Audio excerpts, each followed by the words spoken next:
You got to sacrifice your time and energy and be a part of something. So one of the things that we always do, because Communities United is a all-volunteer organization, like I said, and so we're always looking for volunteers to help us be a part of that team and the things that we do. So if you're interested in learning more about that, we meet every Saturday at 1:30. There'll be a conference call right now because of COVID. But please talk to either one of us if you're interested. Reach the materials on the table for your information. And so we'll be here. What's your website? Website? CUAPB.org. Okay? And that's on the materials. Everything is on the information in the back. The next thing we're going to talk about tonight, we're going to have Dave Bickings, the first speaker we have tonight, that's going to talk about the experience, the response from the city, and what they did, what they said they were going to do, and what they didn't do. So I'll turn it over to Dave.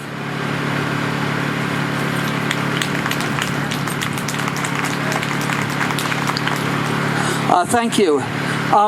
So 2 weeks ago, we talked about the conditions leading up to and causing the death of George Floyd. And last week, we talked about the police and fire response, the outrageous escalation by the police, the role of white supremacists, and the solidarity of the community coming together in protest and in support of those who may have been harmed. So cleanup efforts, etc. We can still take some input on those topics tonight if people are here for that. But we want to focus on the actions of the government since the killing of George Floyd. This evening happens to be exactly the 4-month anniversary of the killing of George Floyd. Perhaps we might want to end this evening with some recognition of that. He was killed shortly after 8 o'clock, and that would be about the time we'd be cleaning up here. So I think that would be appropriate. And it's time now to look at what has been done in those last 4 months. This is 1/3 of a year already. And we want to look and see what have the city and the state done in that time to change the conditions that led to the killing. I think it comes to my mind the phrase, too little, too late. And to a great extent, the answer is nothing yet. We need to continue to press them. That's the only way it's going to happen. None of the levels of government show really any interest in moving on their own off of any kind of status quo that they've maintained for decades now. So the rhetoric in government of our elected leaders has certainly changed. In some cases, it's changed dramatically. But we can look at these last 4 months and see already that there's very little action to back that up. Looking at what has happened, because we should acknowledge that and know what has happened and how we can build on that. I'll start with the state level. The legislature had already adjourned when George Floyd was killed, but it had to come back in special session anyhow due to not finishing the bonding bill and needing to extend the governor's COVID emergency. So because they were in session anyway, there was a chance to pressure them, and the community brought forth a number of very important demands for legislation. As it turns out, there's a lot of pushback at the legislature, a lot of pro-cop feeling at the legislature, a lot of influence by police unions, local ones and the state federal police, I don't know the name of it. PPOA, yes. Right. But, and in fact, because the legislature is part-time, there are some active duty cops serving in the legislature in important positions. So it's a tough place.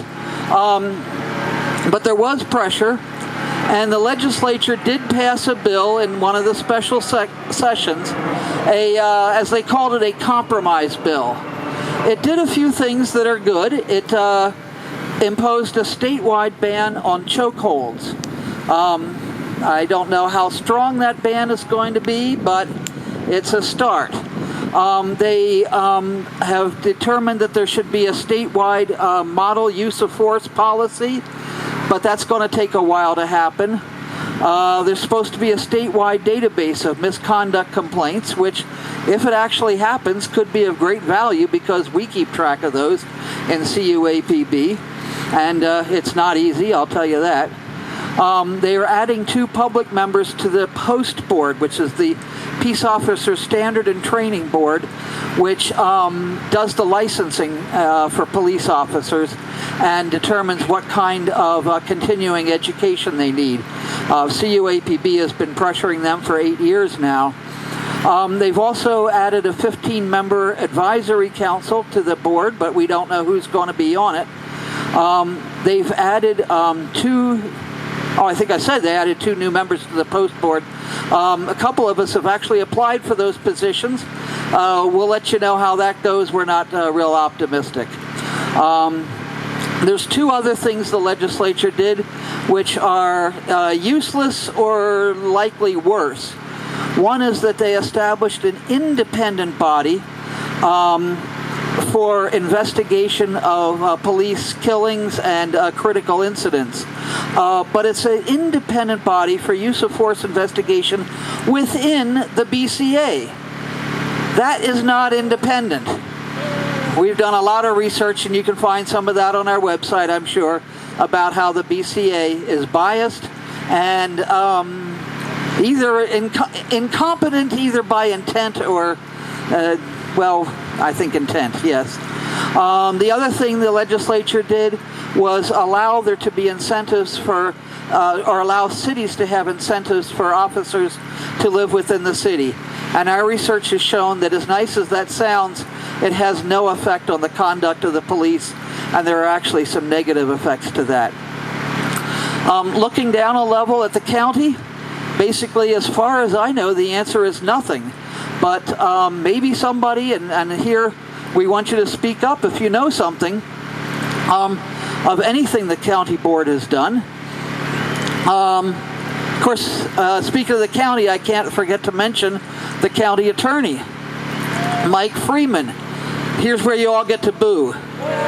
He has done everything wrong since the killing of George Floyd to, basically the things he said about the autopsy. I mean, he may as well have been acting as the defense attorney rather than the prosecutor.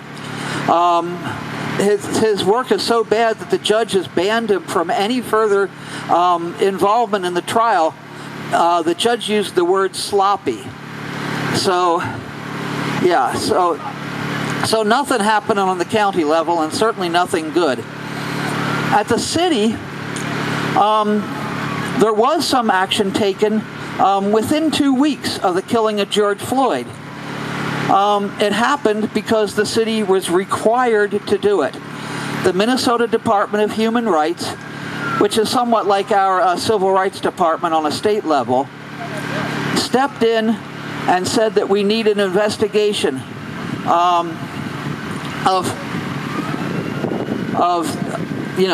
the investigation of the police department for racism and racist practices in this city. They said at one time, in fact, Velma Corbel, the head of Civil Rights Department, said, "Isn't it wonderful that the state Civil Rights Department is engaging with us right away and they're talking to us? And this is so good, they don't usually do this." The real reason they were engaging is because, in their own words, to stop immediate and irreparable harm to the public. Meaning that the situation is so dire that they had to step in right away rather than wait for the end of an investigation to protect the public.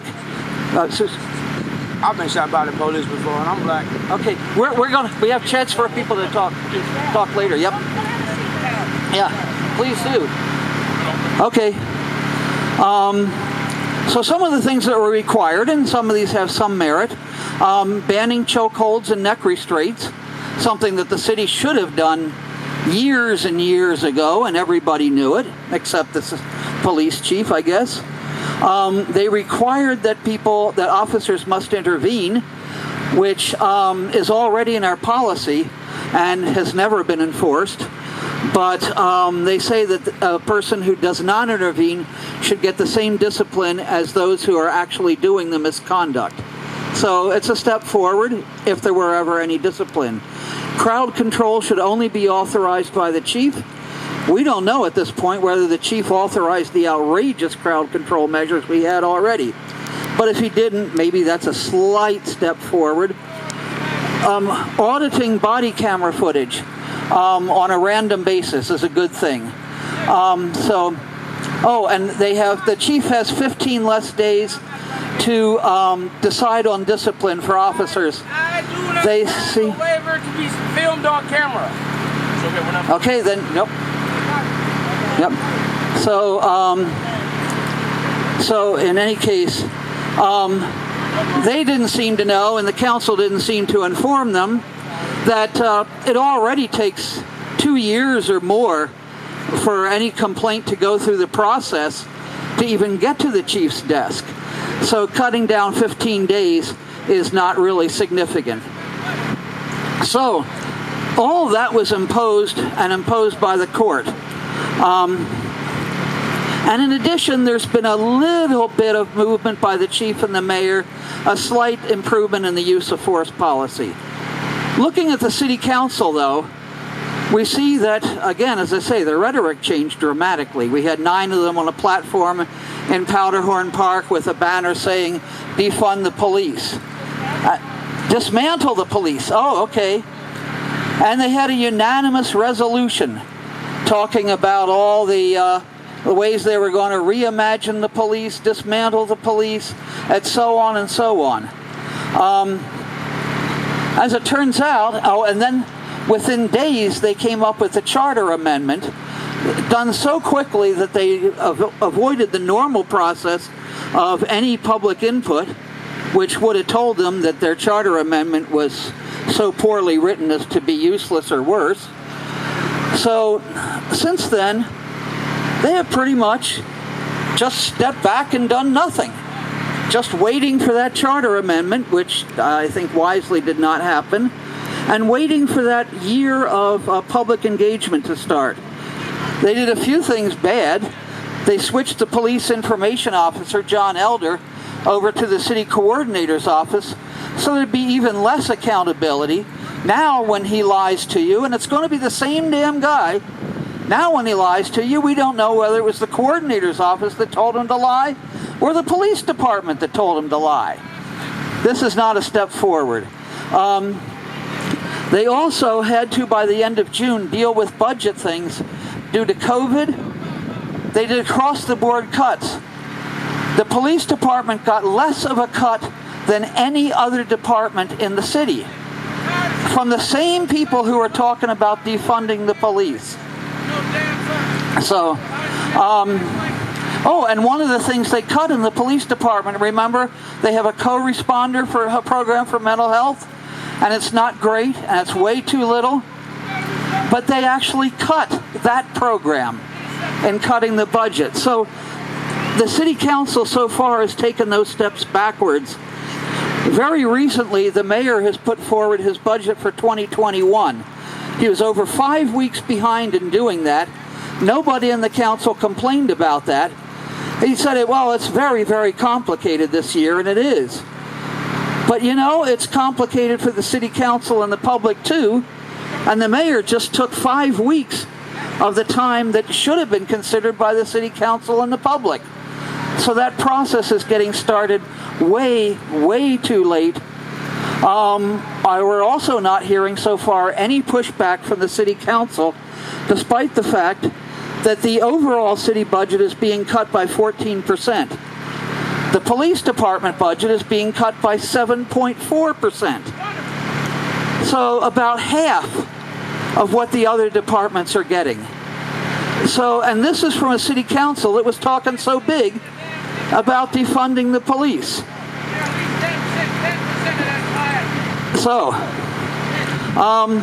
they do say that they're going to have 13% fewer officers, and I think that's something that most of us can support, because there's a lot of things the police shouldn't be doing that they are doing. But it turns out the 13% fewer officers, which is a cut of about 100 officers, is not happening out of any choice.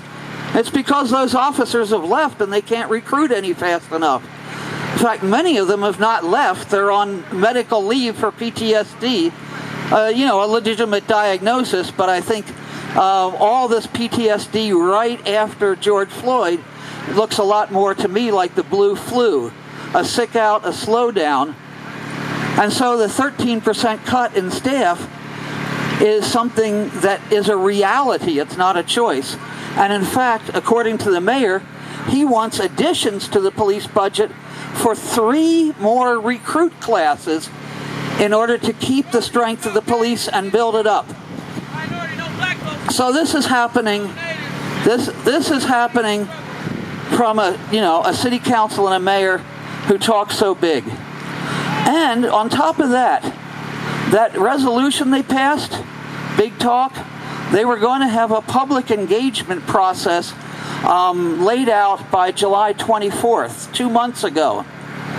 Now, it shouldn't take them that long anyway, because, they've done public engagement before, maybe a couple of weeks. But when July 24th came, they said, we need more time to figure out how to do public engagement. In fact, they said they needed to engage the public in how to do public engagement. Has anybody here been engaged by the city council in how to do that? Didn't think so. I haven't. So now, it was just yesterday that they revealed their public engagement process, which is a bunch of bullshit, first of all. One of the beautiful phrases in it that I really love is they lay out some basic principles for public engagement, that it should be accessible, that it should be inclusive. And one of the principles is meaningful.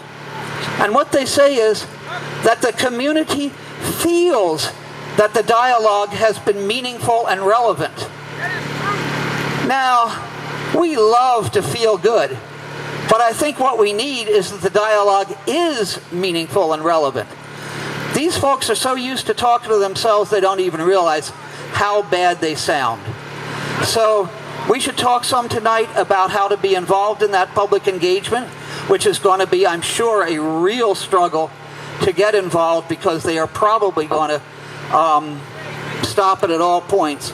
Also, so I want people to talk tonight to, what I've missed, what I've heard, any errors in what I've said, and talk about the responsiveness of the city council.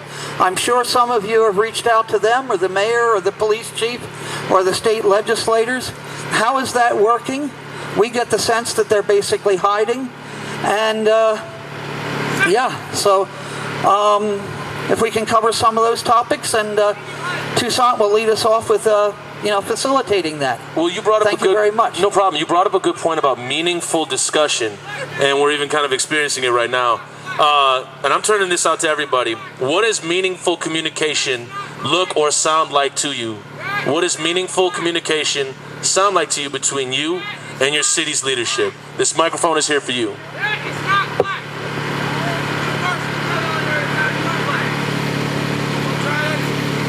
What does meaningful conversation sound like to you or look like to you? This is open to everybody.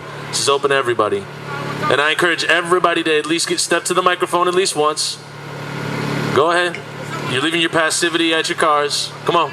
What does meaningful conversation or communication sound like to you from your city's leadership? What do you want to hear from them, or have you already heard it?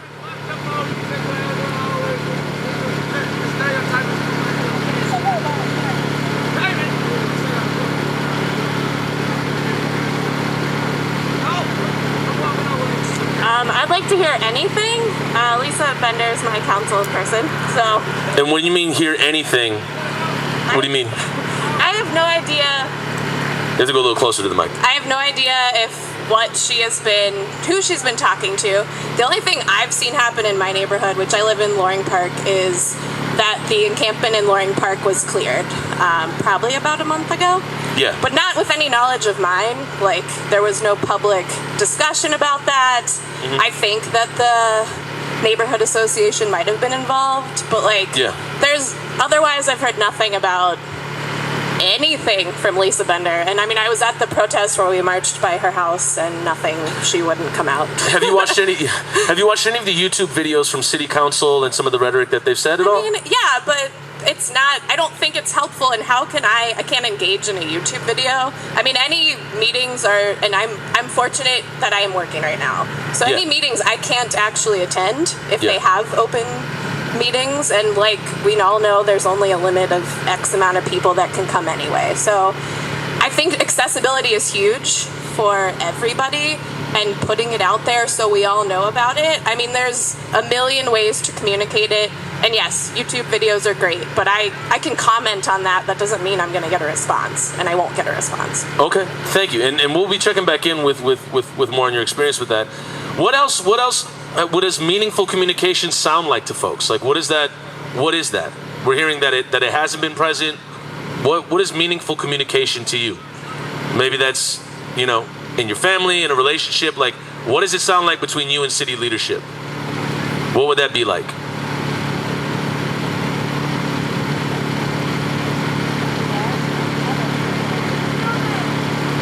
All right, come on up. And don't be afraid to line up as well. Like, we want to keep this going. We got to keep this moving. I think just in general, clear steps and action plans for what they're hoping to do, because they haven't laid out any action plan or created any goals or deadlines for what they're hoping to accomplish. Have you heard clear steps from them moving forward? No. Okay, well, what have you heard moving forward? I mean, mostly kind of the things that you talked about. I mean, what Dave just said? Yeah, mostly what Dave was presenting. Okay, thank you. Yes, what does meaningful communication look like to you? It's authentic. You gotta speak a little closer to the mic. Real communication is authentic. It's real. Authentic communication, what does authentic communication look like from a city's leadership? Like, what would that look like? Real feelings, real emotions. I feel like they say stuff just to try to get people to pacify, just to try to get us to calm down so we won't go run through the streets and run rampant. That's not what we need. I need change. Sorry. No, it's okay, go ahead. How is Minneapolis the ground zero of the protests, and so many other cities have beat us to the punch? How is that possible? Colorado already has programs where they have given the police money to social workers, and they are able to drive around in vans. Colorado, Denver, has solved 150 cases without any police backup at all. And Minneapolis is sitting on their ass. Sorry for my language. No, you don't have to apologize. It makes me really upset. Did you attend the I believe it was Black Visions Collective and the city council that created the thing, or the announcement to defund the police at Powderhorn Park a few months ago? Did you attend that? A few months ago at Powderhorn Park? Yeah, I did. No, did you feel, when you were there, did you feel the energy that, hey, there's some changes going to be made here? But see, that's the thing. Well, they talk, and that's what I'm talking about. They pacify. That's what they want, and that's like, you can tell me that you feel for our community. You can tell me that you see the tragedy. You can tell me that you see the tragedy, and you understand that there's real pain. But how can you say that and not have expedited anything? How is it? And again, I go back to it. So many cities have implemented practices and policies that have shown that this is not okay. Yeah. I bring back Denver, like it's ridiculous. Like, this was supposed to be ground zero. This is where we capture the hearts of not just America but the entire world. And we're sitting like nothing. And it's not okay with me. It's not okay at all. That's why I keep coming out here, and I just want to see something. We appreciate it. Yeah, and we're going to get into more down the line what you're speaking on. Anybody else? What does meaningful conversation or communication sound like or look like to you? Yeah. Thank you for having these. It's good to be back on another one. I think meaningful communications with any department or sector of the city involves taking that there's an agreement that decision makers, that council, that the mayor, that the CACs they set up will adopt part or some of the recommendations made by people. So they set up, the city is void of a community engagement plan right now. It's part of the Neighborhoods 2020 revision, so it's been without newness for a very long time. Yeah. And public participation is not identified. And one thing, I served on the working groups for those, and all of those recommendations were set aside. So it's a continuum of leading people on and setting up their own CACs to give them the answers that they want for checkboxes. So what I have noticed, and thank you for asking, is that now I'm not getting ward newsletters anymore from any city council. Oh, wow. And I was on at least Ward 4. I live in Ward 1. I'm not getting...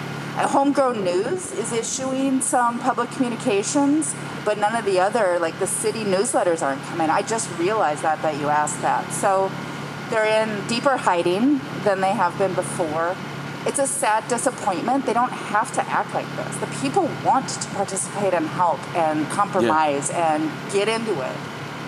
But they have to agree to taking some of the recommendations from the people that put them in office. I mean, that's our agreement with them, and they're turning their backs on us. Absolutely. Thank you for sharing. Yes, you had stepped up? Yeah.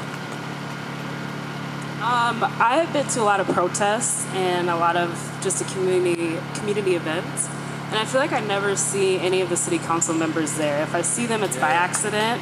If you want to engage the community, you're going to ask questions and you're going to show up, and that's the biggest thing. We're out here, we've got answers for you, but you're not showing up. So that's the biggest thing I've seen. So.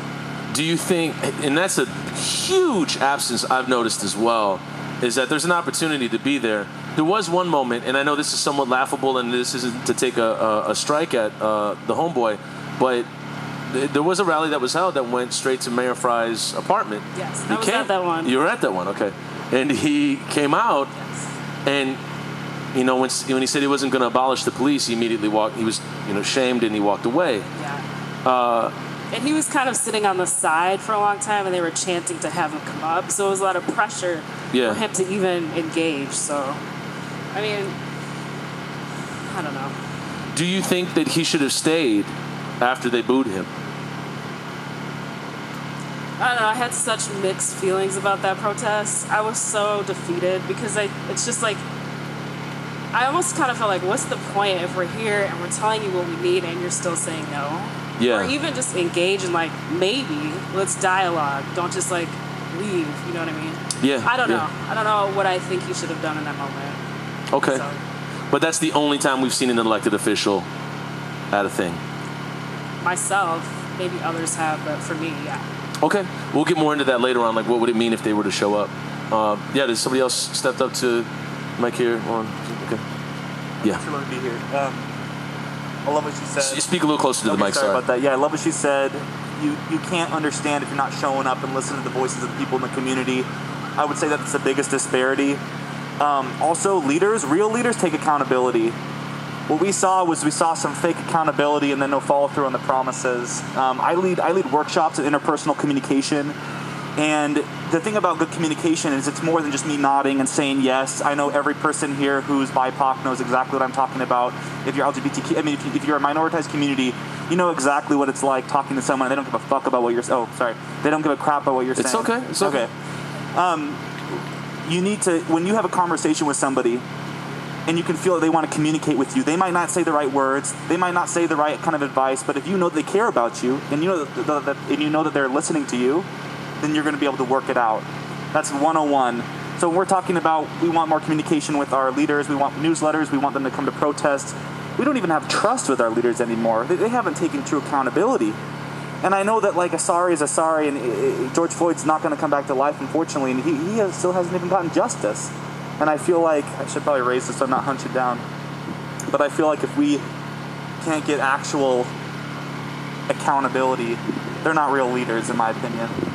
Okay, and so just showing up to rallies or places that the community is holding space, taking community recommendation, and then actually listening is what you're saying, like listening and then responding. where have you noted that listening is not happening? Because you said BIPOC folks understand it, minoritized communities understand it. Where have you just personally saw, I don't think they're listening? It's something I've witnessed with my own life. Witnessed, like from city council and the leadership here. Oh boy. Like, what was the first giveaway?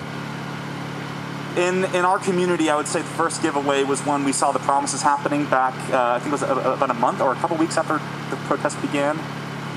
And the promises were big. I saw major national, even international news coverage of the promises being made in our community. And that was the first moment I was like, okay, this is not the track record of Minneapolis. I'm very skeptic about this. Yeah. I'm very nervous about this because you got a lot of people here, our community, who are so fed up with this. You have a grieving community that's been grieving for hundreds of years. And then you have these really fantastical promises that actually sound pretty great. And then immediately no follow through. Now the media's gone because no buildings are burning anymore. Exactly. Okay, and we'll get more into that like post Powderhorn as well. Yes, you were sitting down and wanted to speak? Yeah.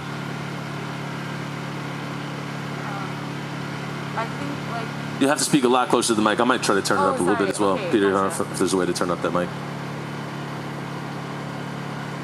Go ahead. Okay, I was just gonna say I think like meaningful communication is like communication from an early age. So like, because I guess in a sense like teachers are also paid by the government, and like the education system is also sponsored by the government. But I feel that, you know, like, I mean, attending public schools, you are not really told the truth, and so I think that is like meaningful communication is just communicating is educating, because it's like communicating the reality and how it got to be the way it is. Because I do feel like it's, you know, you kind of have to do a lot of like fact checking and unlearning in a sense.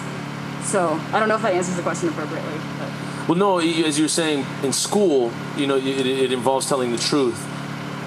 My question to you is, so we're finding all this communication that's not listening, what we've described as, they're not taking community recommendations.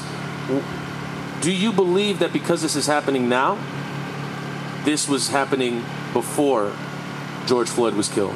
Well, that's the thing, is that I think that it's like, I learned a name, but and I think a lot of people like learned a name, and that's thousands and thousands and thousands of people that like we didn't, you know, that we got 3 pages of history about, you know, and that like that, you know, like from young age, you know, from kindergarten, you know, like there's like age appropriate ways to teach about, like Germany like does that, like they take it, like my grandparents are Holocaust survivors, and like they educate because it's like they know they fucked up, and we don't do that here. No. They wash it over, and I think like people aren't aware, and then like they get scared because it's just like, fuck, like I've been lied to and this isn't true, and then they think it's true, and so then like and teachers are government officials, like, I mean, in schools have police officers in them, which is in its own thing or like an issue, but I think And it's interesting you bring up the Holocaust, because in my education about the Holocaust, you're educated on what was happening before, right? You know, and even before the before.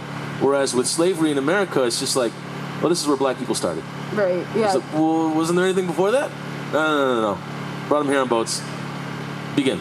So that truth is left out, and the absence of it then perpetuates this narrative that's completely false.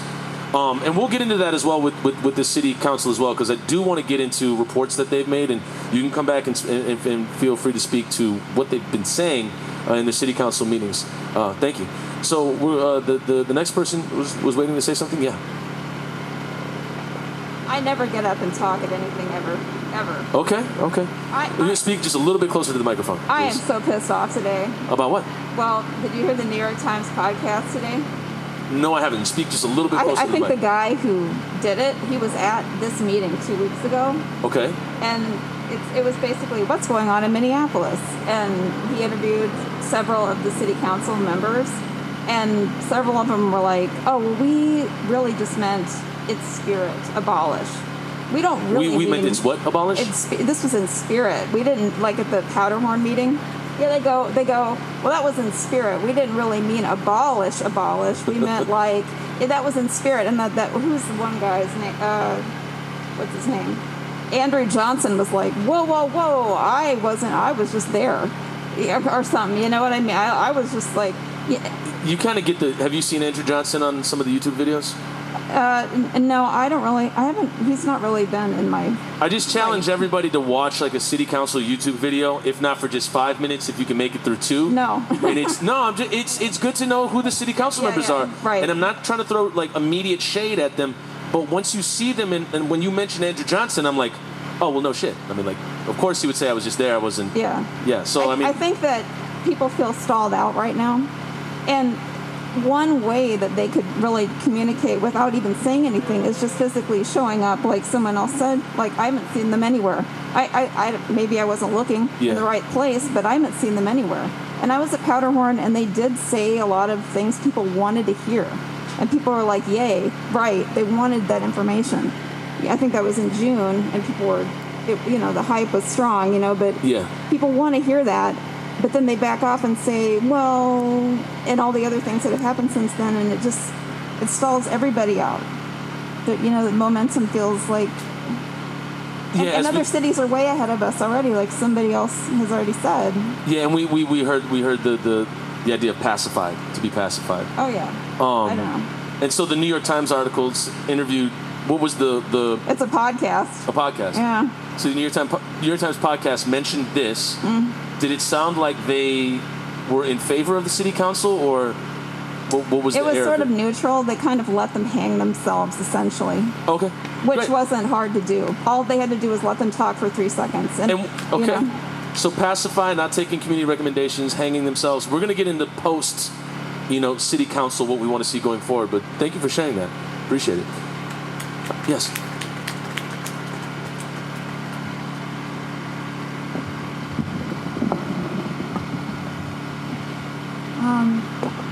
So I feel like I haven't really been, I'm only now kind of becoming more and more aware of like city council and what they're doing, and so I come from that perspective. I mostly have been at protests, but kind of like the first person that spoke, I've been disappointed by the lack of presence by city council. They're elected officials, and so when something involves like your city, you should be present, and you were elected by your constituents to be present and to do things that are in their best interest. And so how can you know what those things are if you're never showing up to events that they're hosting and you're not there to listen to their voices? And I kind of, as soon as you asked about Jacob and that event where he was booed, he should have stayed. That's what he was elected to do. And he's getting paid to do that, too. He's getting paid to do that. Like, he's supposed to be there to listen to people, and he should not be afraid or let his fear of the public stop him from showing up, because it's a hard job. We elected you to do a hard job, so do your job. And so that was really frustrating for me. But as far as communications, like how effective communication looks like, I would say that both parties would be able to speak and be heard and understood, that you would speak to be understood, not to impress. So don't say things and try to do the whole fireworks show if you're not going to actually follow through on the things that you're saying. Just be honest about where you're at, what you're planning on doing. The things that you say you want to accomplish, they should be measurable, and the people should be able to have access to you. You should be available to answer any questions that anybody has, and you should take responsibility when you don't hold up to what you said you would do. So I guess those are kind of my thoughts. Yeah, taking responsibility. Yeah, give it up.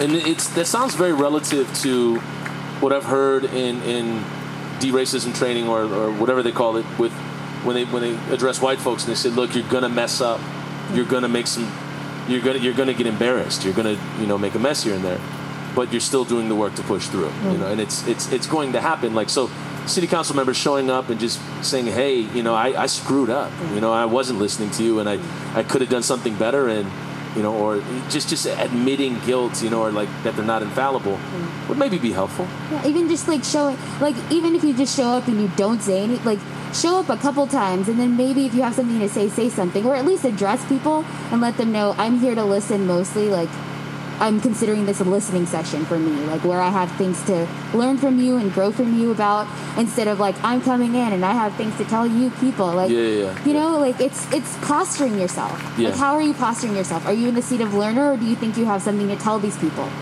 Okay, thank you. I do want to call Dave back up. I know you just got in, or Michelle can speak. Sorry, Dave, you just got into your sandwich there. Michelle, if you want to speak real quick to what you were going to say initially. I was just going to speak to what you were talking about communications, and actually I want to use the word gaslighting. Okay. Because I think gaslighting is a very good term for what is happening, what has been happening with the city council and the mayor, and what is happening now. I think it's a perfect term, actually. First, we heard this whole line about we've tried everything. They have tried nothing.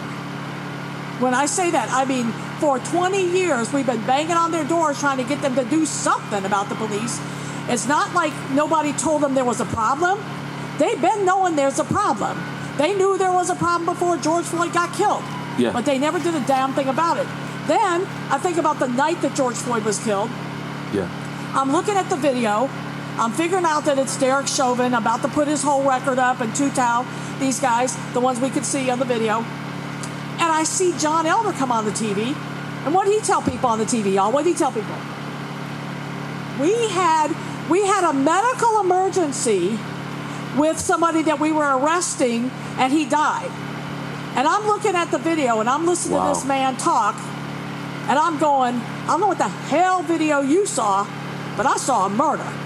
So John Elder, repeat for what Dave said, just so we're on the same page, who John Elder is. Yeah, John Elder is a police information officer for the city of Minneapolis. He is their spokesperson. Okay. Yeah, and so then a few days whatever it was later, they get it at Powderhorn Park, and first they talk about we're going to dismantle the police. Then about 2 weeks later, that rolled back to defund the police, whatever that means. Yeah. Then it's rolled back to we're going to have a year-long conversation. Now, we're a third of the year since George Floyd's been killed, and the conversation ain't started yet. Yeah. So, and they're still having conversations about how to have the conversation. And when they do have the conversation, here's what it's going to look like. I'm just telling you, and I agree, there's a few people that said this, and you already know it's true. Here's what it's going to look like. It's going to look like, hi, come up. These are the exact topics you can talk about from here to here, and nothing outside of that. And you get 2 minutes to talk about a complex as hell concept.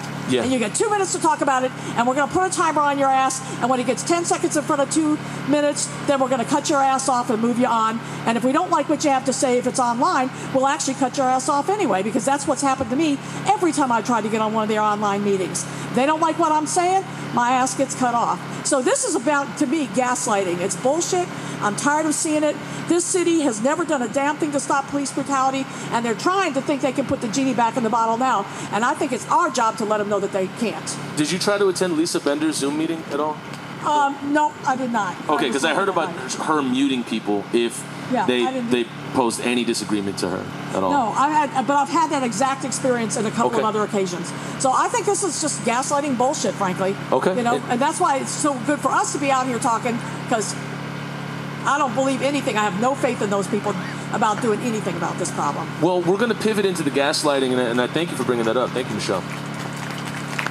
And going into the gaslighting, I very quickly, we're all here for a reason, and we didn't really go over house rules, because there really are none.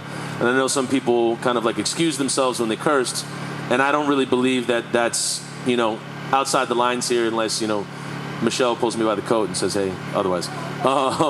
So the idea in the background I come from in moderating forums for the past 20 years on transphobia, racism, sexism, sexual assault, and substance abuse, there really isn't a parameter for how to express yourself in a forum. And that's just, this is what this is for. This is kind of like intervention-based community forum. So that's what we're here for. So if you want to curse, go after it. And just as you see, we're in a community as well. So the language might get different here around us, and that's okay. And nobody needs permission to curse or not to curse or whatever it is. This microphone is here for you, however you want to utilize it. And the conversation is, it can stay in the lane. You can divvy out of it, but for the benefit and for the consent that we all gave to be here for this specific topic, in the spirit of this conversation, we ask that you follow along. You can divvy out of it if you want to, and just let us know how you're feeling. That's all good. But I just wanted to lay that down for now. It's just so people aren't so, like they're walking on eggshells when they're coming up here. It's like, no. This is about you. We don't have any answers here. I mean, I don't have any answers here. CUAPB has answers. But me as a moderator, I do not. And so what I'm here to do is to ask a lot of questions. So to pivot from the gaslighting, I want to ask you, if you've been paying attention, I'm sure you have, what have you heard from City Council or Jacob Frey or Governor Walz? What are the stories and the narratives that are being told to you, even from major media outlets? What are the stories that are being told to you that you believe are gaslighting? And you kind of know when somebody's gaslighting you, and we've maybe even done it involuntarily or without knowing it. I know I've done it, in the past. But what has the gaslighting been from the city leadership that you've recognized? Yeah, go ahead. The gaslighting I noticed was... Oh, 1 second, you got a little closer out. The gaslighting that I noticed was people are saying how George Floyd was a criminal and this and that, and he was a drug addict, and therefore he deserved to die or something. Yeah. And I find that idiotic and stupid. Where do you hear that from? Everywhere online, from the videos of the thing, they're just like, he's a criminal, he died because he had a drug overdose or something, when that wasn't the case, because anyone would die from what happened to him. Have you seen this, the same not reverse gaslighting, but gaslighting in terms of when they speak about Kyle Rittenhouse or Jake Gardner and say, oh, this person was not a murderer, they were a hero? Yeah, something like that, yeah. That's literally... People do that, and it irks me so much to think that they think someone deserves to die like that because of the habit that they have acquired in their life, when it's not okay. Well, also criminalizing drug addiction is a thing in and of its own, right? Yeah, it's not good, and just because even if he was, it didn't give the cop the right to do that. Yeah, so we don't even know. I don't know George Floyd. Mm-hmm. You didn't know George Floyd? Yeah. So who's to say anything about drugs, and why does that have anything to do with justifying a murder? Exactly, because they're just like, oh no, he was a criminal, this and that. They found guns or something in his house, and there's a lot of things circling around the internet right now trying to justify George Floyd dying. Interesting. Thank you for sharing that. Appreciate it. Yeah. So, as you mentioned, they've made a lot of promises. I don't know if this really follows the lines of gaslighting, but my company, they recently opened up a shop in Minneapolis, and Governor Walz actually came to speak. And one of the concerns was the safety of Minneapolis, because a lot of the people that be coming to the city now are from the outskirts, and we all know we've been called Murderapolis and a bunch of awful things. So rather than, he blatantly said that they were going to be improving the policing in the area and just adding more force and things like that. And it kind of counteracts exactly what they were saying before. So I wanted to bring that up, because it's you promised that you were going to do something about policing, but instead you're trying to beef up your police force. I mean, as the gentleman said too, people willingly left the force, and now you're trying to rapidly get those people back instead of, okay, hold on, let's take a step back and really think about the way we're doing it. They're just trying to replace these people already and beef it up again, which is not what we want. Not what they said they were going to do. So. At what point did you realize that narrative was false? Right when he said it, or soon after? Well, it was as he was saying it, because I knew, again, I said it before, just trying to calm down the people in my company that were going to be going in, letting them know that, there was going to be tighter security and, it would be a safe area. So it just seems like he's being a politician, He's trying to speak to who he's speaking to and trying to get them to side by him. So it's just wishy-washy and fake. Yeah, pacifying again, yeah. Yeah, so. Thank you for sharing. Yes. Hi, can you hear me? Yeah. Hey guys, thanks for doing this. It's really refreshing. 1 second. Yeah. So I've been trying to remind my city council person of a statement that he made at the Powderhorn meeting. And what I'm getting back is we're waiting for a survey of the activities of police that has to be approved by the mayor and approved by the chief of police before we can discuss it. They're waiting for a what before they can discuss? It's some kind of a survey of what police do. Like a job description. Okay. Interesting. And how do you feel about that? I feel like it's deflection. It's, they made the statement. It's up to them to step up and do the leadership around it. Sorry, go on. Yeah. Second thing I've been hearing is that public housing is the main public safety issue in this city. The response from them is that we don't do public housing in the city. The county does public housing. Talk to them. So it's like a complete abdication of the responsibility to be leaders in a city where people are really trying to respond to public housing, police brutality, and a lot of other issues. Did you vote for this particular city council member? I didn't. Okay. Okay. Does this give you a little more cachet or information on how you're going to vote next time? Like really, maybe to back somebody? I didn't need it. Well, what I need is some leadership to step up to the plate. Yeah. There was something in the first thing you said, in that they're taking a survey. And real quick, I know Michelle is right here, just to speak to that. So this person is saying that they needed a survey to address, what was it? Kind of a study of what police were doing so they could end up changing. Hi, Michelle. So what I wanted to hear from Michelle is that sounded like abdication, but also the city council has power right now to deal with policing. Why would they say they need to finish a survey, and what can they do actually right now? Well, that's an efficiency study that they've actually already finished. So your council member, once again, is gaslighting you because they've already finished that study, but they're worried about it because it came up with a result that they didn't like. There you go. What happened is it found that 60% of the activity of patrol officers is self-initiated activity. Meaning, in other words, they're running around looking for crap to do. So what that tells me, as somebody who knows how to read some of these things a little bit, is that, well, if they have to generate 60% of their activity, we probably don't need 60% of them. Just saying. So we've been talking about in CUAPP that we need to downsize the police, redirect those funds to more appropriate responders, and rein in the ones that are left. And it'll be a hell of a lot easier to do that if there's less of those officers. So, but what you're talking about is the efficiency study, which, by the way, like I said, is already done. There you go. Yes.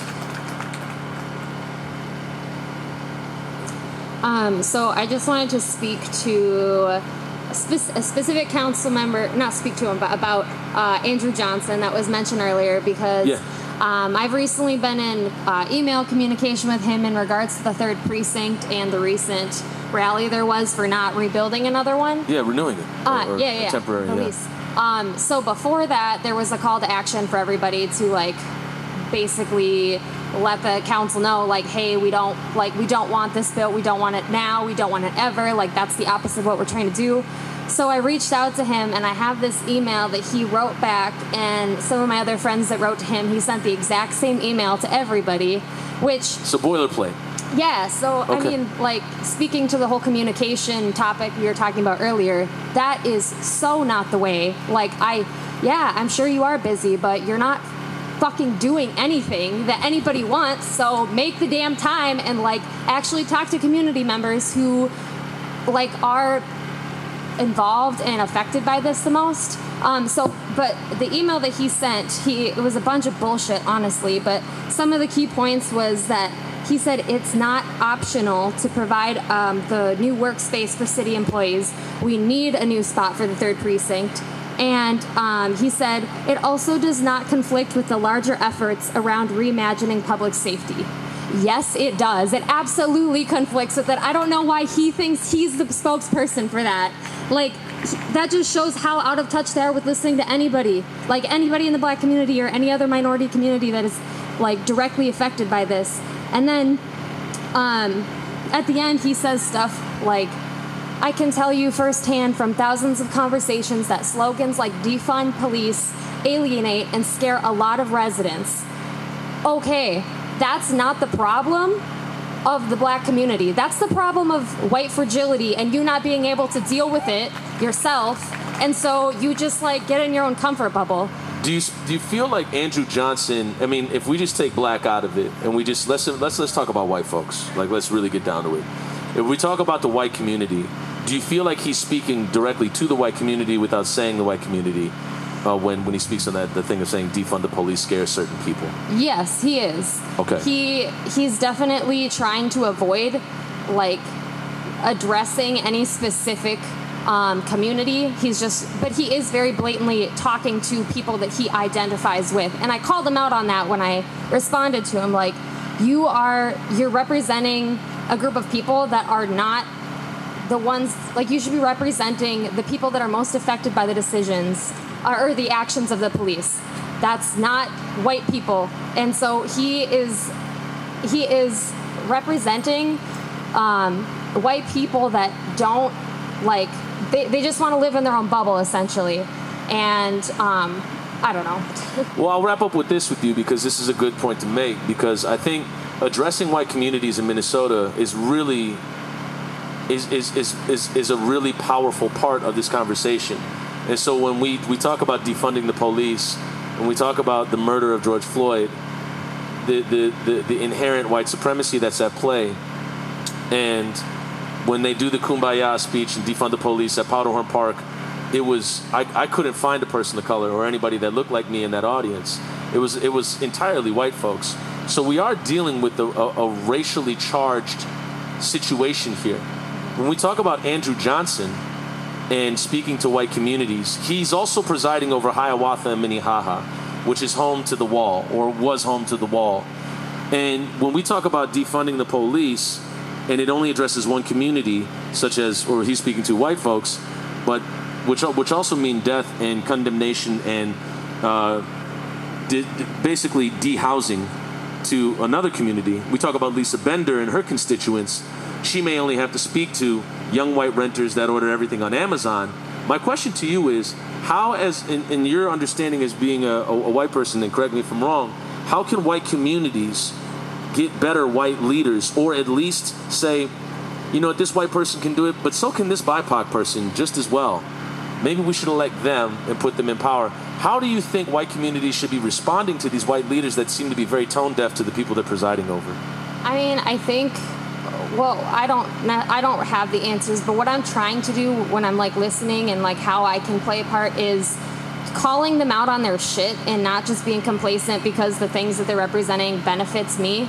So I think that specifically white people calling out other white people that are not serving everybody, I think that can be pretty powerful.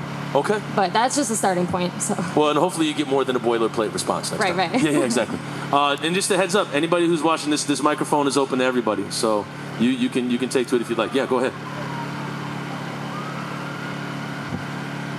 I'm a mumbler, so this is hard for me.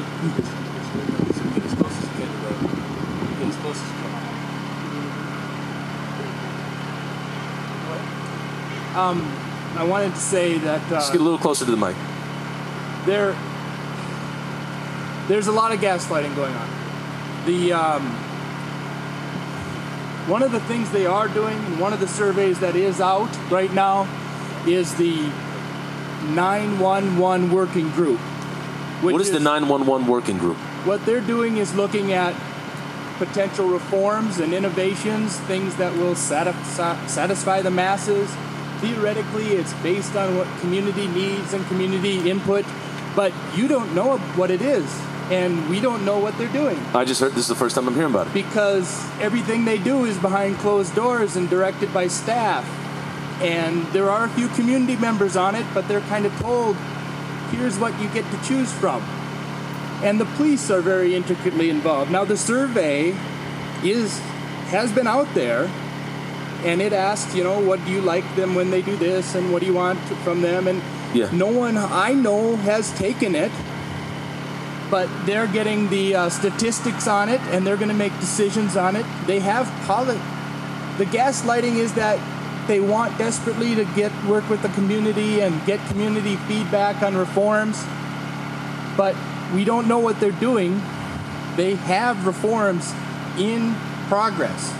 Right now, they have new responses for mental health calls and 911 calls, and they're doing all this behind the scenes, and they're playing with pet projects. And we don't know what they're doing by design. Yeah. So this survey is going to be presented to you with all these statistics about what everyone thought. The people most likely that they sent the survey to, and a lot of the outcomes are going to relate to mental health related calls for police. Okay. So CUAPB knows a lot about this. In November 1st, right before they get to decide how much money they put into these projects that they developed behind closed doors. So November 1st, they're going to present it. Yeah. And then you get to know for all of 3-4 weeks what they're planning to do, just enough time to not do anything. Then they're going to have their final budget vote, and they're going to fund it. Okay. So the gaslighting about working with the community, every time I hear him say that, I think about this group. Okay. And I think about the survey, the dark survey that nobody knows about. Yes. And I think about the projects that I know they're actually putting in pilot phase right now that nobody knows about, including even the citizens on this 911 working group. Only staff knows what they're doing. Okay. So it's really bad. Why is it bad? Because this is what the county does as well. When the politicians lose their nerve, and I mean, let's face it, politics is a war zone now. The only thing more dangerous for these politicians, more dangerous than the no man's land in the middle, are the two extremes. Yeah. So we're not seeing them. They're afraid. You know, a true statesman, and there aren't many in America anymore, would put themselves out there. They would have the honest discussion. They would say, this is where we're at. This is what I think we need to do. Uh-huh. They're not doing that. They're hiding. But what kills me is they're still working. We just are not allowed into the process. It's unforgivable. And like I said, you know, November 1st, they're going to have a committee meeting and they're going to present all this stuff they've been working on. I'm going to be there. And it's just, it's maddening. It's sad. Yeah. And I think that the only way to get around this is sunshine, is to tell people, we know what you're doing. Yeah. We were pissed off about the fact, not that you made a decision, but that you didn't involve the public. Okay. And that's where I stand with the current state, this current situation that we have. The lack of information, and what kills me is what they're doing behind the scenes, and the fact that government is still, the wheels are still churning. We're just not invited. Exactly. Thank you for sharing that. Yeah.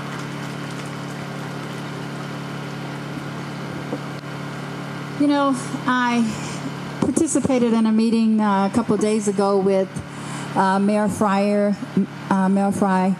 and the police chief from Minneapolis, as well as Andrew Johnson, and a couple other members. And they were very clear about what they want to do, and it doesn't mean anything about defunding the police. They're clear that they're speaking to a particular population, and that's the fears of the white community when you use the word defund. What does that mean? And so there are a lot of people that are afraid of just using that word. What does that mean? We're not going to have police for protection? And then you can just look at what's happening. If you look at people are really afraid and going out and buying weapons, and all the ammunition is gone because people are thinking they're going to have to defend themselves because we're not going to have the police anymore. And they're also talking about navigators for the community, that we're going to put people in the community that can navigate against crime and help us communicate with each other. They have no intentions of listening to the people. They're listening to a certain segment of the population, and that's not this community. But I want to bring you back and ask you real quick. So you say that what is the feeling you get when you're in these meetings? Because a lot of us don't have this privilege to be around these folks. Like, what is the energy you get when you're in these meetings? Well, it's a lot of flowery conversation, and they're painting a very good, bright picture of what they want. And they talk about what they can't do. And a good example that they used in the meeting that we were in is that the police chief and the mayor said, we tried to get rid of 50%, these police who've done bad things in the community, but the arbitrators made us bring them back. And my question was, did you follow the guidelines that you needed to follow to fire them in the first place? If you be consistent with the things that you need to do, then you would be able to fire them, and that would stand. But when you don't follow your own policies and practices, how in the heck is that supposed to stand? And how did they respond to that? Well, unfortunately, we only got to address them via the chat, and then they chose what things that they were going to speak to and what things they were not going to speak to. So most of the things that we had to say, they didn't even speak to. Okay. So we've established... Yeah, go ahead, Michelle. There's one more gaslighting that's happening. Yeah, go ahead. Because I think people need to hear about this. All right. So there's one more little gaslighting thing that I want to mention to people that people might not be aware of. Right after George Floyd was killed, and they were trying to bring in some outfit called Benchmark Analytics, which was some outfit that was going to give them some kind of early warning system and some kind of computer stuff and all of these deals like that. And it turned out that R.T. Ryback, the former mayor, who now heads the Minneapolis Foundation, was actually on the founding board of this organization. And they wanted to get the software, and the software is very expensive.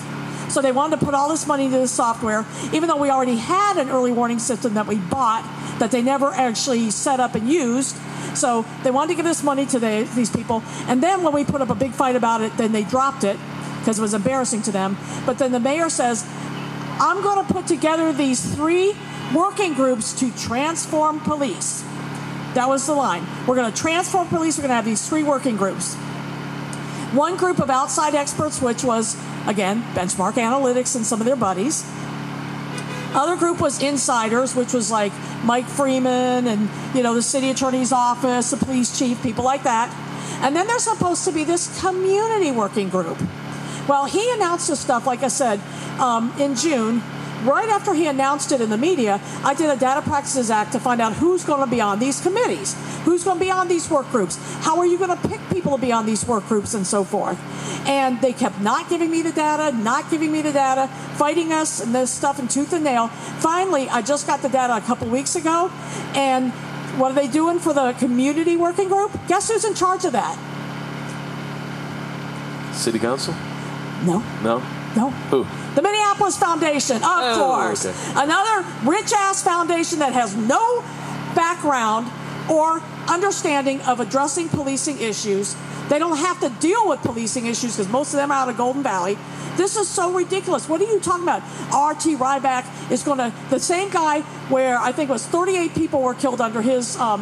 during the time that he was the mayor, and not anybody got any justice in those cases. And this is the guy that's supposed to run the community groups to address transformational change in the police. Give me a damn break. Is there anything illegal about him being a part of the Minneapolis Foundation, but then also being a part of the company that's going to sell the cops this technology at the same time? Thank you. That's what we raised too. That's how we were able to stop that, put a stop to that sale.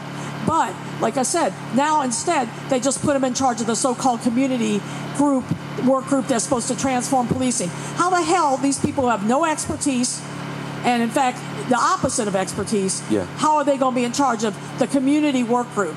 And we can't find out when the meetings happen, where they happen, how you can be involved, or anything. We get no information on that stuff. So again, another gaslighting, BS, nonsense deal where they're going to try to pretend like they're doing something and they're not doing it. Okay, thank you.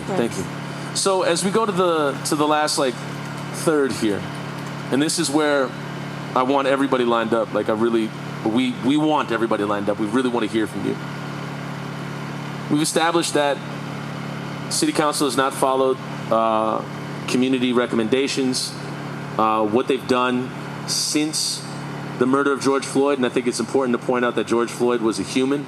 George Floyd was a person, was a black man, and was not an event. I know a lot of people say post-George Floyd, pre-George Floyd.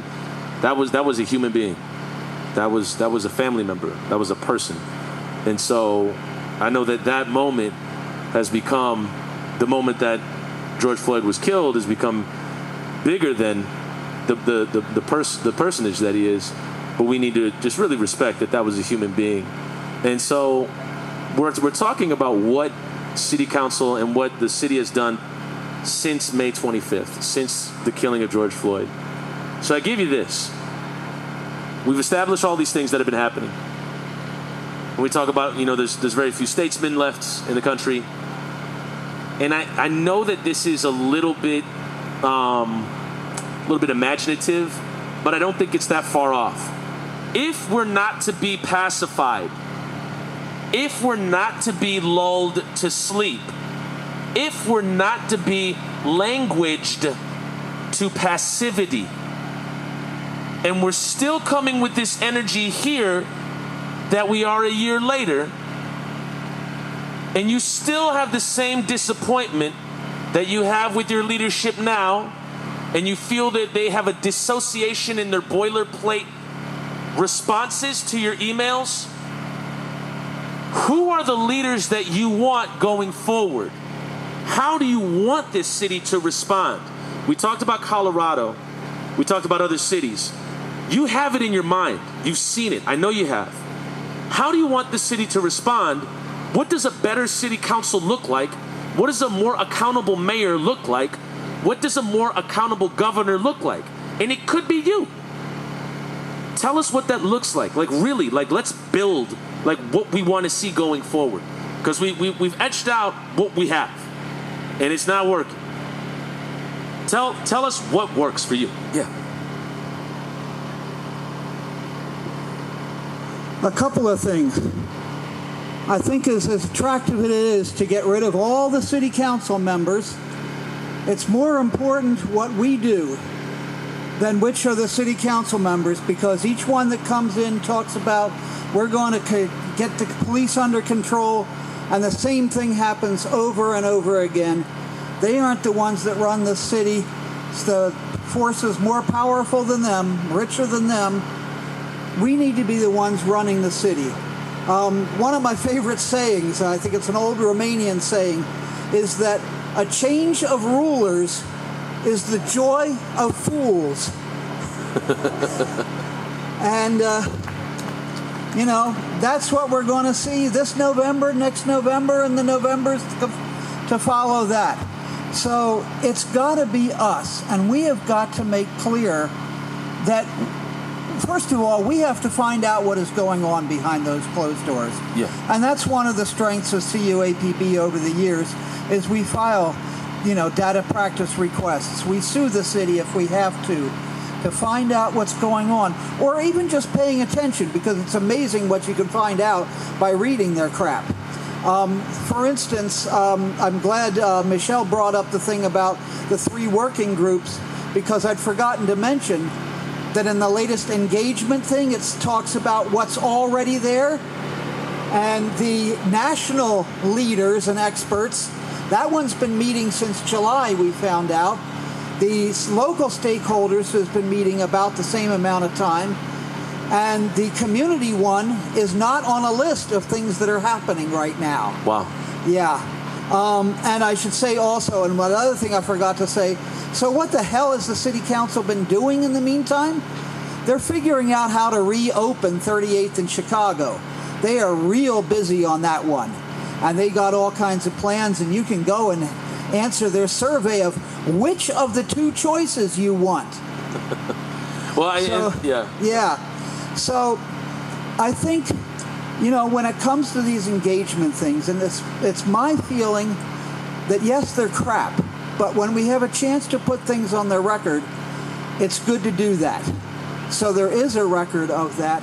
We need to educate ourselves. We need to educate the public to the point that eventually the people who are, our elected officials realize that we're on to them. Yeah. We know. They know that we know that they know that we know that they are not doing what we want them to do. Exactly. And that is really, I think, one of the most essential things we can do. And that involves being out in the streets, and that's continuing, and it's remarkable to see how that's continuing. But it also involves those works and the people who have gone to some of those, virtual meetings and all that.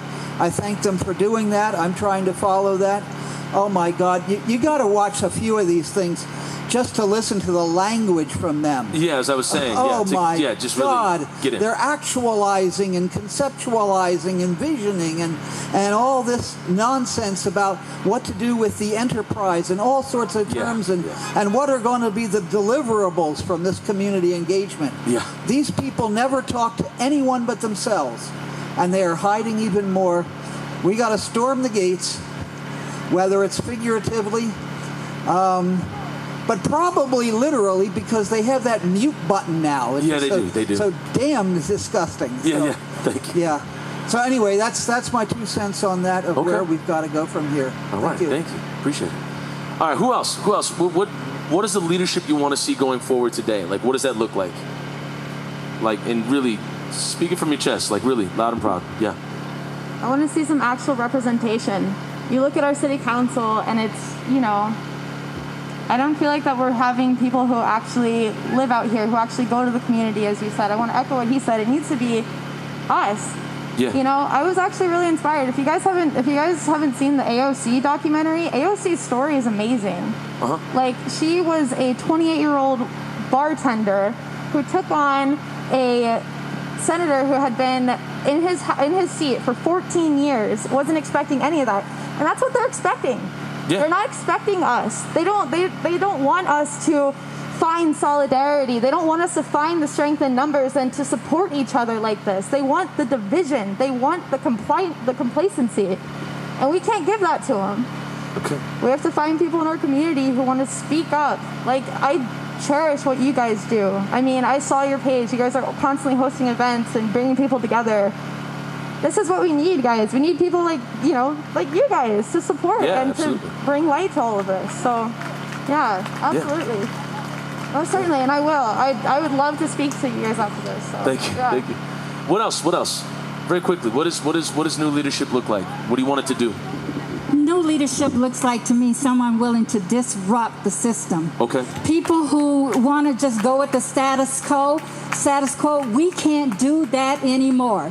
You got to be willing to say, shake this shit up, and we got to do something different, because we are not going to continue to live like this. And that's from the ground up. If there are laws that we're embedded in, these racist policies that they got on the books, and we don't even know what they all are, we got to tear them up and start and dismantle this shit. Okay.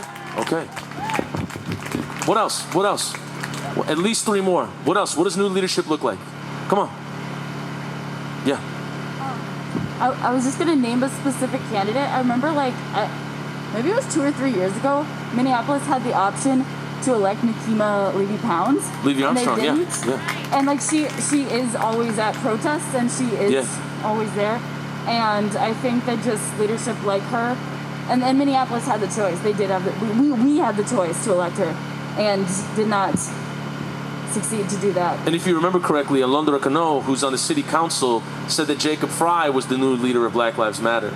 Like, for a Latinx woman to say that a white man is the leader of Black Lives Matter, and for Minneapolis to buy off on that, I mean, that's so backwards. I can't. My brain is doing somersaults just to try to grasp it. So yeah, we did have that option. We did. Yeah. And how do you feel about Minneapolis then versus Minneapolis now? You mean what do you mean Minneapolis then versus? The Minneapolis that voted Jacob Fry in versus the one that is now.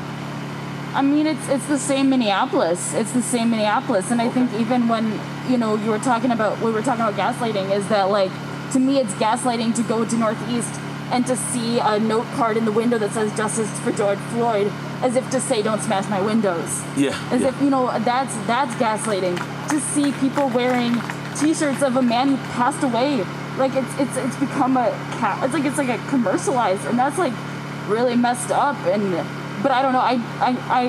I need to do more looking into candidates personally, and I think but I do know that like for the mayor specifically, that I think that if Nikema runs again, that I would hope that she would win. Yeah. Because like she's all like I've seen her speak so many times. Absolutely. Yeah. And she's a lawyer, so and she's a lawyer. Knows the law. So yeah, thank you. Yes. Who was next? What does new leadership look like to you?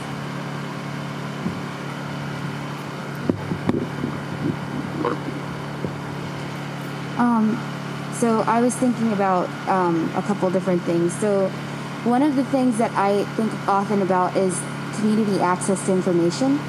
I'm a bachelor's degree, and I feel like it's been really hard to even find information about like what goes on in the like lawmaking and processes, to elect people. Like it just feels really hard to access. And if I have a bachelor's degree and I can't find that information, like how much harder is it going to be for people who like don't know how to research as well, or all those types of things? It should like the community, like we're lay people, we shouldn't have to do that much grunt work to find this information. It should be accessible to people. And so like something I think about is how do we, and maybe there are databases that already exist that have this information for people to find, but I just don't know about it. But if not, like that would be something that would be really good moving forward, is for us to like, because if we're looking at electing people, like we need to see the receipts. Where have you been? If I'm gonna elect you, like where have you been? Where were you like when George Floyd was murdered? Where were you when Isaac Aiden was murdered? Where were you when Kobe Heisler was murdered? Were you protesting? Were you in the streets? Were you listening to people as they grieved and as they told you what they wanted and how they were imagining the future to be and what they wanted you to do? So like being proximate to the people who you're supposed to represent. And what were you gonna? No, I was going to say that you're bringing up a great point that coincides with what David said. That's that we might get the same BS every election. Yeah. Whereas I think even though if we do get the same, we're not going to get the same amount of hiding. Yeah. Mike Freeman is such a very just common, American white guy name that I wouldn't know any different if I saw it on the ballot. But now you see Mike Freeman. And I can see Kobe Heisler's mother screaming in tears. That's what's associated with it now. So you know who he is. And even after Jamar Clark, you saw him and it was kind of like, oh, Mike Freeman, oh, that guy. You just didn't know. So I think the leadership going forward, as you say, they're going to be very proximate to their folks. Like they're going to be very held to the fire because it's like, okay, where were you before May 25th?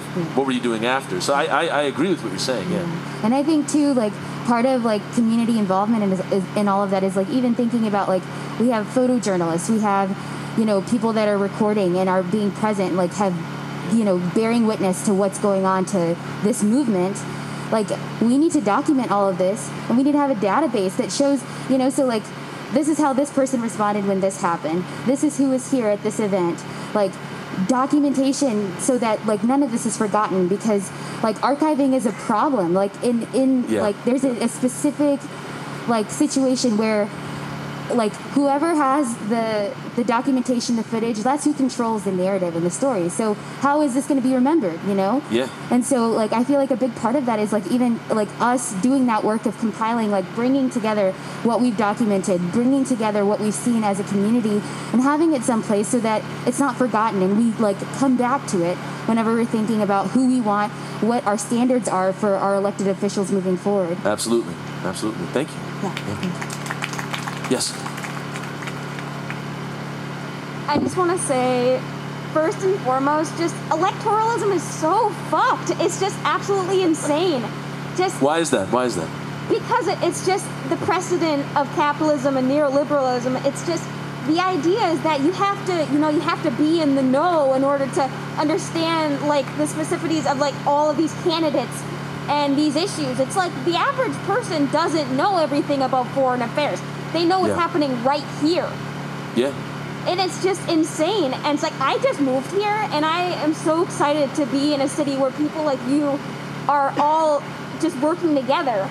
And I'm just so sick of hearing that people are just like, oh, you know, we just have to let these things keep happening, and they just keep happening, and just, I keep hearing, especially it's like, everyone's like, go vote, go vote. Well, electoralism, it's not going to keep working. We can't just keep doing it, because the candidates they're morphing into one human being. Yeah. They're all the same. They're all one corporate puppet in one trench coat. And it's so bad.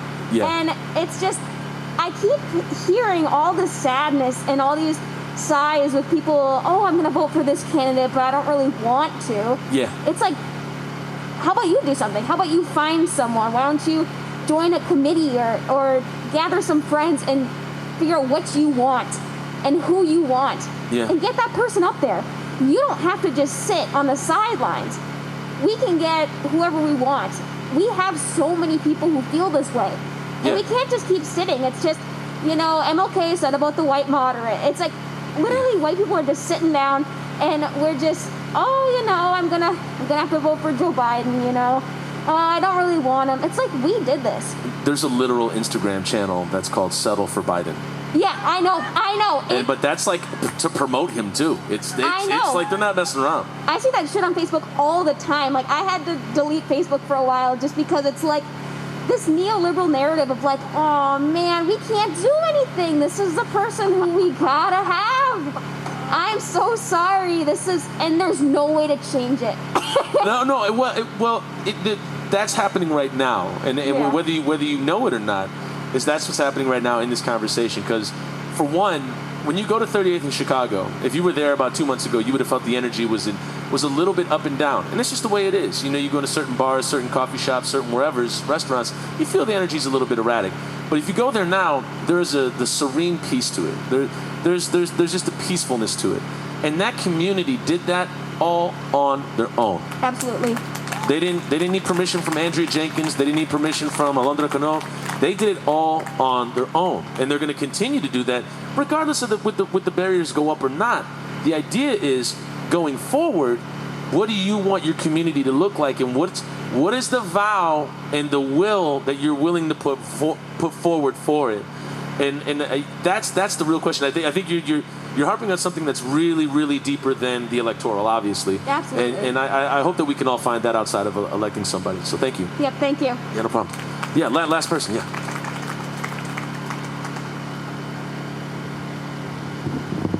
You can just take the mic right off of there.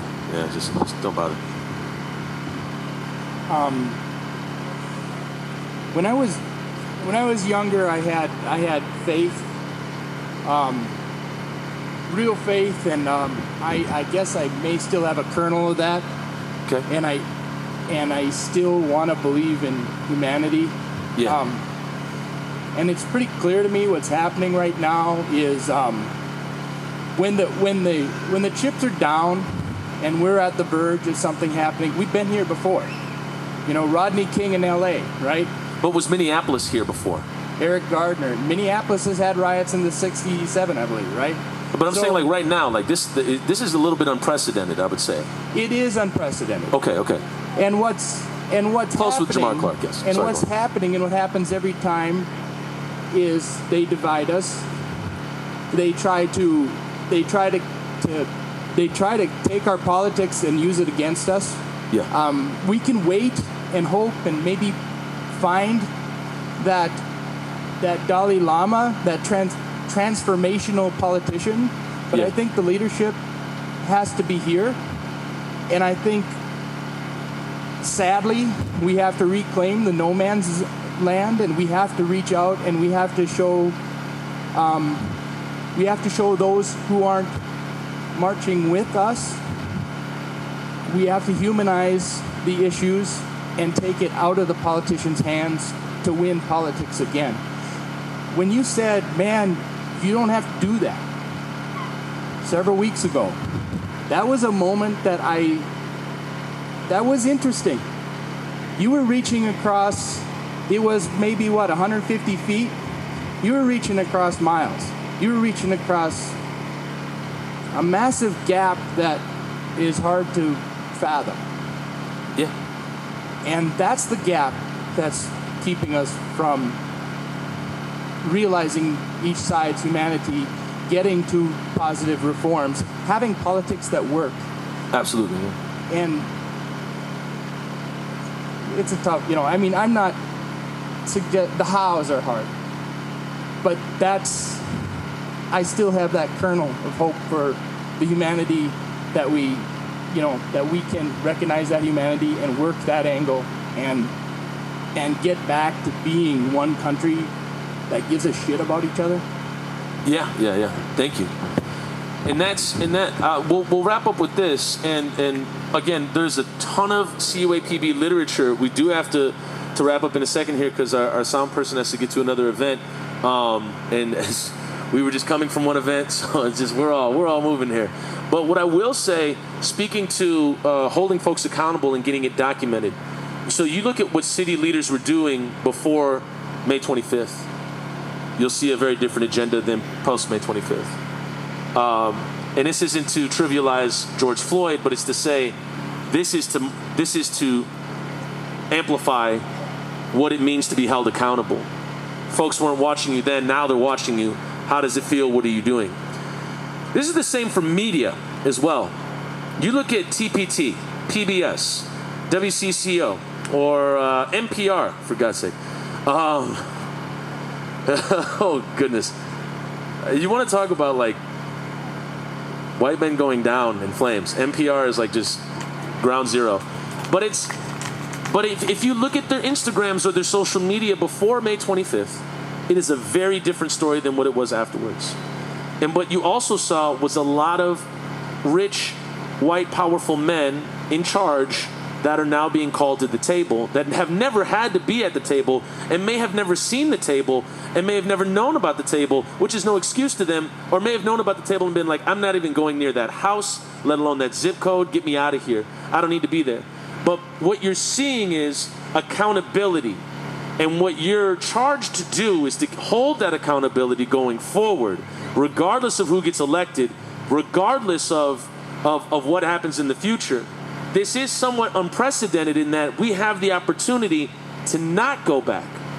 We have the opportunity to keep the charge going forward and keep the conversation and the action and the accountability established.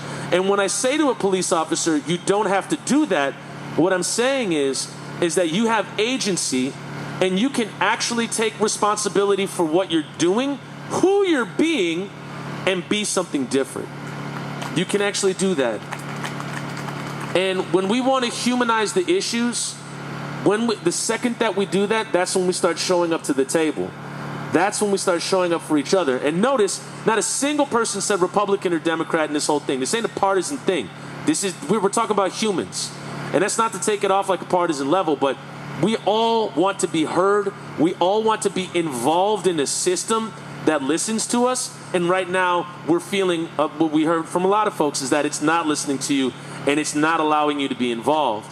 So going forward, imagine what that involvement looks like, because a lot of other cities are doing it. A lot of other city councils are kind of doing it. It ain't happening right here. And even if we have that involvement, what does it look like going forward? Also, to wrap up, what we do at on-site public media, I used to work for TPT, and when they didn't say anything about George Floyd a week after, I left the job. So I could do stuff like this. And we just launched our website, onsitepublicmedia.com, and in the next week and a half, the first the People's Floyd Commission hearing will go up, and we'll have that video of just what happened, of what people said, and we're going to try to churn them out as quick as we can.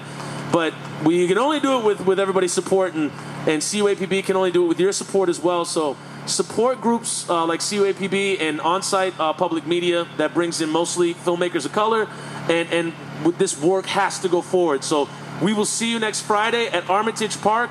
Any other announcements you want to make quickly before we wrap up? Thank you very much, Tassan. Great job, Tassan. Give him a hand, you guys. Thank you. And thank you, Peter, for the sound. Next week, again, October 2nd at Armor Ridge Park. And then again on the 9th, or is it the 6th? The 9th. And that would be at Theodore Worth Park, I believe. And that starts 6 o'clock. And we just want you to know we are documenting Communities United with on-site media documenting everything that we're talking about to develop a report of what you had to say, because what you have to say is important. And so we're going to make sure that we document that. So thank you very much. Like Dave said, we should do a moment of silence. We got 4 months to the day that George Floyd was murdered, and it was about the same time. It was a little bit after 8, but we would like to close out with a moment of silence for George.